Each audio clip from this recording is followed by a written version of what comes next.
Hi, scholars. I'm so glad you're here. My name is Miss Starosta, and welcome to my digital cafeteria. Oops, I mean classroom. Can you tell I'm a little bit hungry? If you don't mind, I just want to check out what's in my lunch. I completely forgot what I packed. Wait, how did that get into my lunchbox? Hey, that reminds me of something. How did that get into my lunchbox is actually the name of the text that we're going to be close reading today. We're going to be looking for the text structure of the text. As we read, we're going to keep track of our thinking, so you'll need a few materials. Why don't you go gather a paper or something to write on, a pencil, and your listening ears. You're going to need all of those things. Well, I'm actually more excited to get started for today's lesson, so I'm going to save this for the end. Let's check it out. The name of the text is How Did That Get in My Lunchbox? This can be found in your My Book on pages 285 to 300. If you don't have your My Book, don't worry. I'll make sure I have all the resources on the screen that you will need to be successful. There are some materials that you are going to need for the lesson. You are going to need pretzels, banana, sandwich, that's not right, sorry. I still might be thinking about food because of the theme of the story. You'll actually need paper, pencil, your listening ears, and your brain. I'm going to give you a few seconds to gather those materials and get them ready on your lap and show me that you're ready.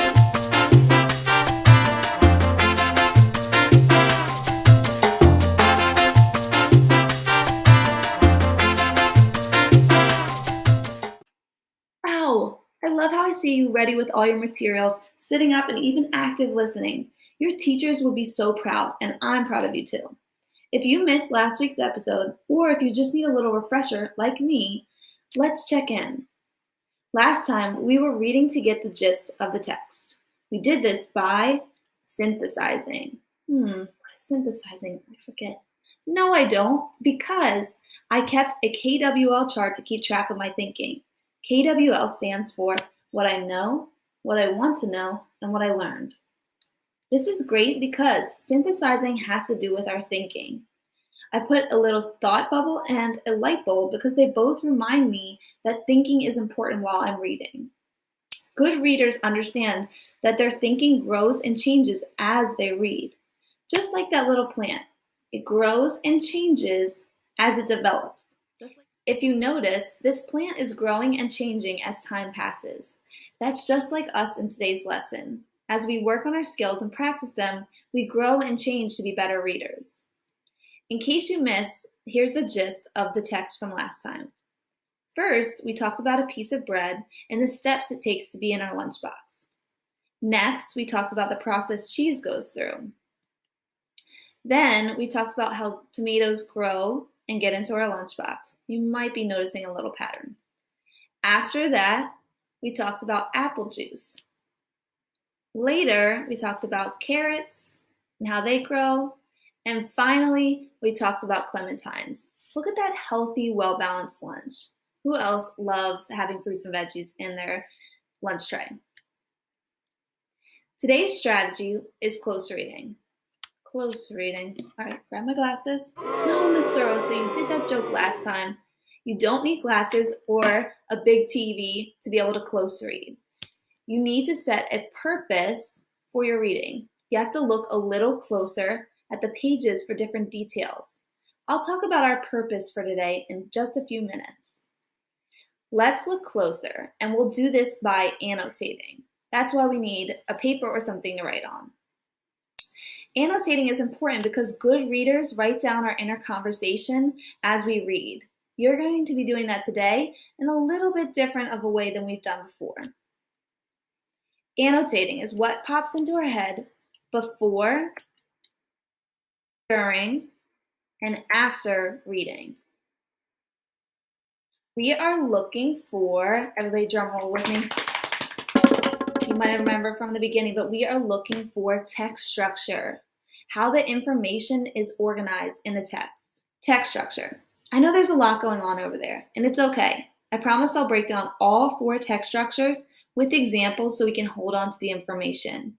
We'll need to understand all 4 so that we can identify the text structure that our author picked in our text. Text structure.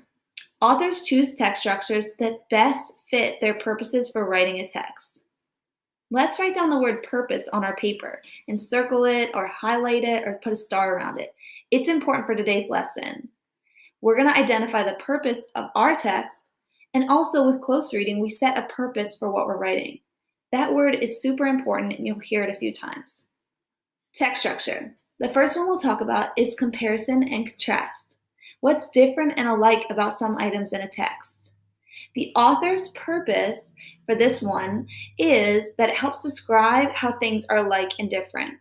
I feel like we've had a lot of practice with this one with our story Dear Primo about two cousins and what was similar and different.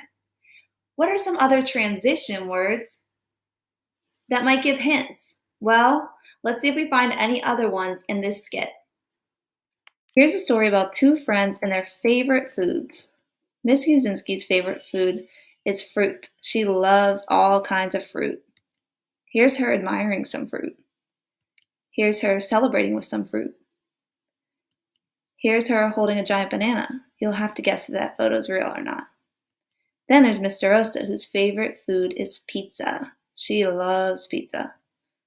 Here's her with some more pizza. Both Miss Uzinski and Mr. Rosta love pizza, actually. Cause and effect. The purpose of an author using a cause and effect text structure is to explain what happened and why it happened. Look at these transition words and think, did Mr. Rosta use any of them in her skit? Check it out. Once upon a time, there was a teacher named Miss Rosta. She was hungry for lunch after teaching a lesson that had to do a lot with lunch. So she decided to make herself a smoothie. She was so excited for this smoothie and knew she wanted it to taste just right. She got all of her ingredients together and remembered to add yogurt. Uh-oh, she's out of yogurt. As a result, she'll have to go to the grocery store to get more yogurt. Well, that was awfully dramatic just over some yogurt. I want to do a check-in. There's two text structures left. Do you think this one has to do with the answer to her problem or this one? You can go ahead and point. Yeah, you're right. This one, problem and solution, we're probably going to find a solution to her problem, even though it's really a small problem. Let's keep learning about the last two text structures. Next up is the sequence text structure. You might have noticed earlier when I was retelling the gist of the text from last time that I used a lot of sequence transition words, like first, next, last. The purpose of an author using this text structure is to help them explain events in an order that's logical to the readers. Let's watch the skit and see what sequence transition words that I decided to use.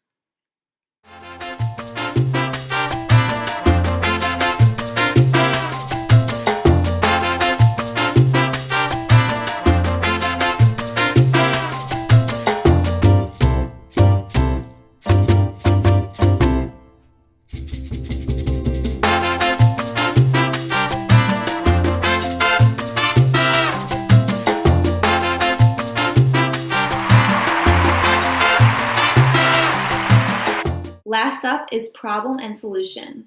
The purpose of an author using a problem and solution text structure is to explain how a problem was solved in a story. The words that you might see for this one are over here, but they might also be a little bit more subtle. Check out the skit to see if you can notice what words I gave hints at the problem being solved. I need to get to the grocery store to pick up some items for tonight's dinner. I'm cooking, but I can't find my keys anywhere. I can't start my car without keys, so I better retrace my steps. Follow me.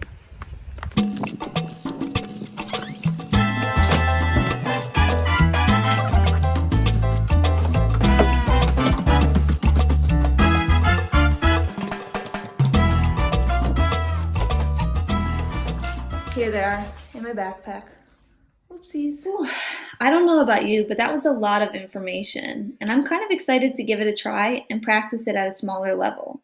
I have to warn you though, I made those really simple versions to give an example of text structure, but we're third graders and we read more complicated texts. So the authors decide to craft the text structure so it's a little bit trickier to identify. But we're going to have a job today and we're going to practice together. Our job as we read is to identify the text structure. As we do this, we're going to annotate words or text features that offer hints about the text structure. So I'll give us plenty of time to stop and write down and to take guesses and to eliminate them together. Don't worry, just follow along with me and you'll be okay. Here are the 4 text structures that we will be working with today to try to identify and eliminate. I want you to take a little bit of time and write them down so that you can remember them. It's okay if you abbreviate or draw a little picture, whatever is best for your brain.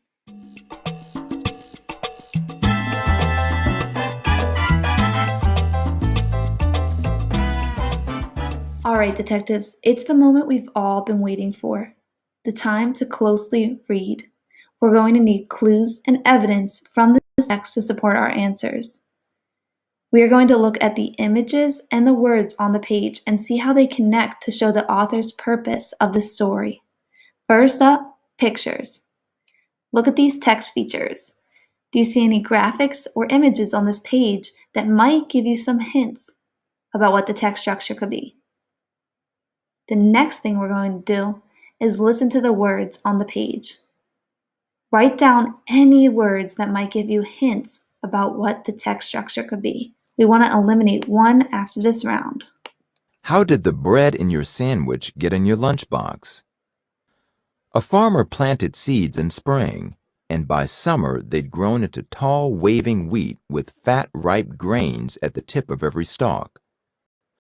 The farmer cut the wheat with a giant combine harvester and sent it to a flour mill. Stalk.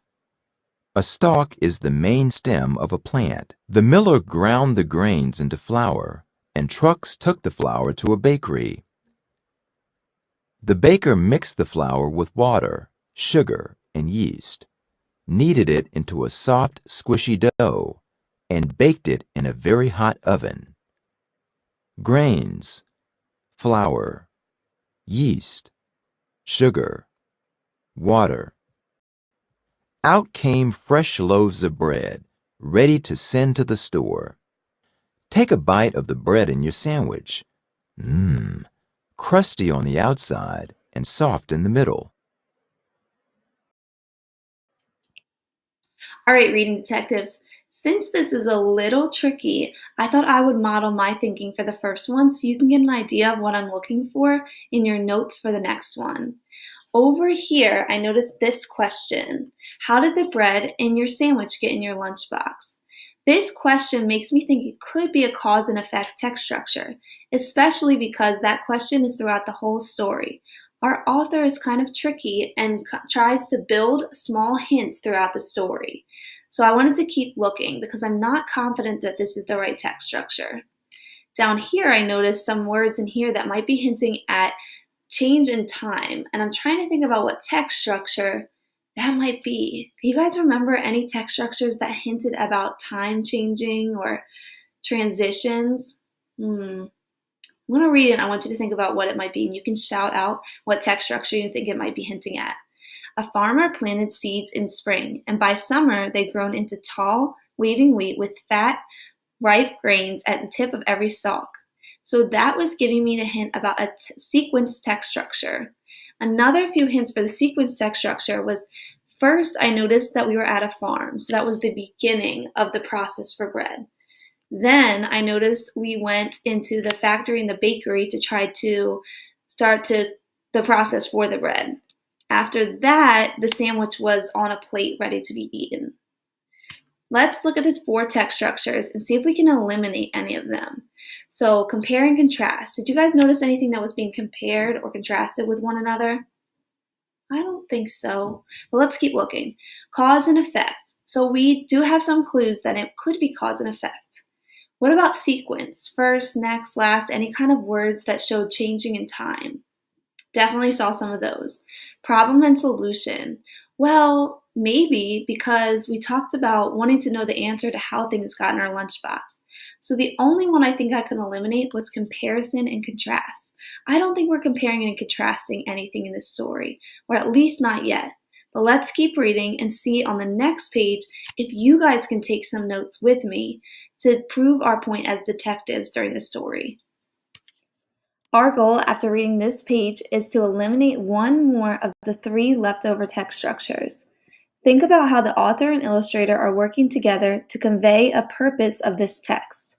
Are they giving hints about cause and effect, sequence, or problem and solution? The first step I like to do is look at the images on the page to identify some hints.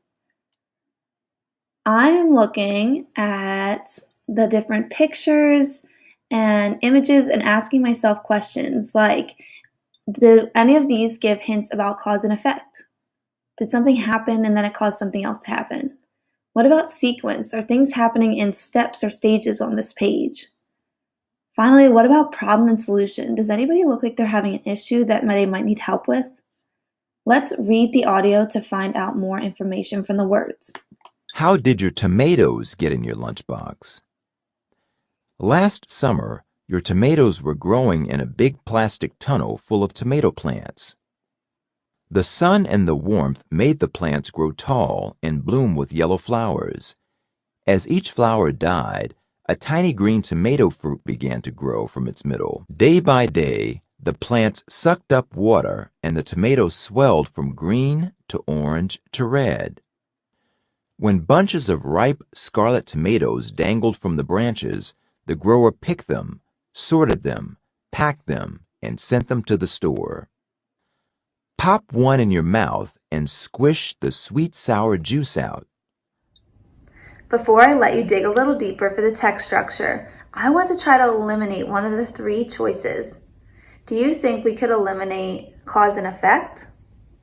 Do you think we could eliminate sequence?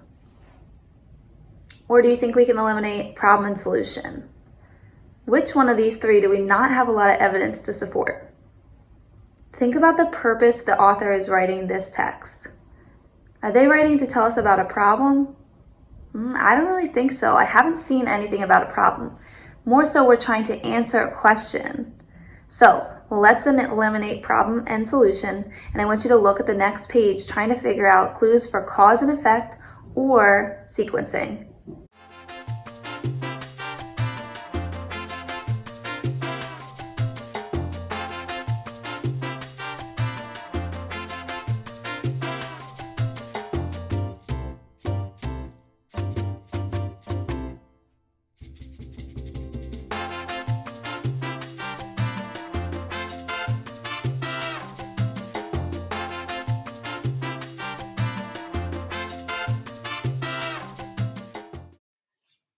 All right, detectives, be honest with me. Raise your hand if you felt like it was a little tricky to find some of those hints at the text structure. I had to use what I really know about text structures to look a little closer. What I noticed is that our author and illustrator use really subtle or hard to notice or see hints, which is actually kind of cool because I really have to be a detective and look closely at the page for those hints. So I'm going to share some of the ones that I found with you, and then we're going to eliminate one of our other choices. I noticed here that the same question is asked on this page, so I'm thinking maybe it still could be cause and effect, but I'm starting to lean a little bit closer to another direction. I'm going to show you why. Down here, I noticed that it said last summer, and it was talking about time changing. Another thing that I noticed is that the illustrator drew pictures of a tomato growing. So there's 6 different pictures, and I don't see the words first, next, last used, but I see that the plant is growing and changing over time, which kind of reminds me of the plant I showed earlier. Here's another thing. Over there it says day by day. That's kind of showing me that time is changing and passing. Another one, this page is filling up with little clues. I wonder if you found any of the same ones as me. This one, I'm going to read it to you one more time because it shows subtle differences in time. When bunches of ripe scarlet tomatoes dangled from the branches, the grower picked them, sorted them, packed them, and sent them to the store. So as they're doing each step, the author isn't putting the words first they picked them, next they sorted them. The author is skipping that, but we're still getting the point that there's a step involved in each of the process. Let's keep going. There's still more. I noticed there on the conveyor belt that a conveyor belt goes from here to there, and there's those little arrows showing that the tomatoes are passing through over time. That was just a really subtle little hint. Then I was thinking about the picture. The plants have grown and been picked. Then they went to the conveyor belt. Then they are packed. And then they're ready to be eaten once you've gotten them from the grocery store. So, tons of support for another text structure. Look at the ones down below and make a selection. Which one do you think we're leaning towards? Yeah, it's definitely going to be sequence. There's so much support and evidence for sequence. So, I want you to write down some of these words or some of these hints that the author and illustrator gave us so that we can use ours for the activity at the end. Go ahead and do that now.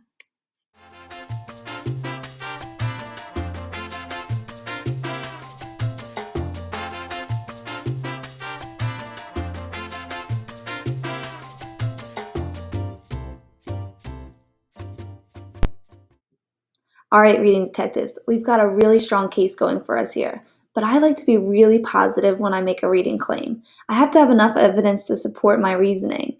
Why do you think the author made the purpose of his text structure to be sequencing? Let's think about that. Why would he do that to answer the question about how things get in our lunchbox? This is our last page, so you're in charge. As the page is reading, I want you to think about that question, and I want you to gather more information about sequencing hints on this page. Let's look at the pictures first, and then we'll listen to the story. Let's look at the pictures on page 294, and then the pictures on 295. There's a lot of hints on these pages. Time to listen. How did your apple juice get in your lunchbox? Last spring, the apple trees in the orchard were full of flowers. In summer, tiny apple buds grew from each flower stalk. The buds kept growing, and by autumn, the trees were full of ripe, sweet fruit. Pickers climbed into the trees and filled their bins with fruit. A truck took the bins to the juice factory, where sorters threw out any rotten apples. 1. Then a machine washed the rest. 2. And mashed them in a milling machine, seeds, skin, and all. 3. A huge press squeezed the mash till all its juice ran out. 4. A heater warmed up the juice to kill off any germs. 5. And poured it into cartons. Suck hard on your straw to taste the apple tang. Psst, Mr. Osta here. Don't forget to write down clues about sequencing that you notice on this page.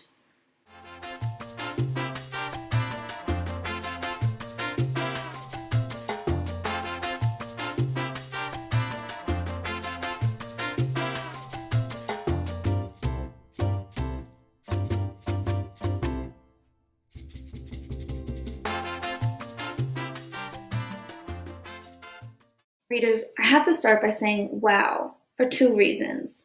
The first reason is I didn't know it took so much for things to get into my lunchbox.